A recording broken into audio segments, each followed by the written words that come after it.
హోంగార్డ్స్ సంక్షేమంపై దృష్టి, జిల్లా ఎస్పీ శ్రీమతి డి. జానకి, ఐపీఎస్, జిల్లా పోలీస్ విభాగంలోని హోంగార్డ్ ఆఫీసర్లకు రెయిన్ కోట్లు పంపిణీ చేసిన జిల్లా ఎస్పీ శ్రీమతి డి.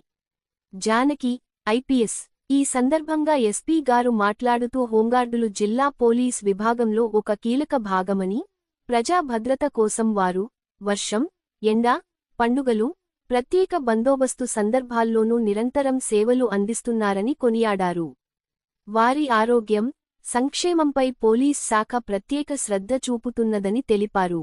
అలాగే హోంగార్డుల సౌకర్యాలు, భద్రత, భవిష్యత్తు కోసం ప్రభుత్వం మరియు పోలీస్ డిపార్ట్మెంట్ కట్టుబడి ఉన్నాయని, అవసరమైన సదుపాయాలు అందించేందుకు చర్యలు కొనసాగుతున్నాయని అన్నారు. హోంగార్డులు ధైర్యంగా, నిబద్ధతతో పని చేస్తేనే పోలీస్ వ్యవస్థ మరింత బలోపేతం అవుతుందని ఎస్పీ గారు స్పష్టం చేశారు. ఈ కార్యక్రమంలో అడ్మిన్ ఆర్. ఐ. శ్రీ ఎం గారు పాల్గొన్నారు.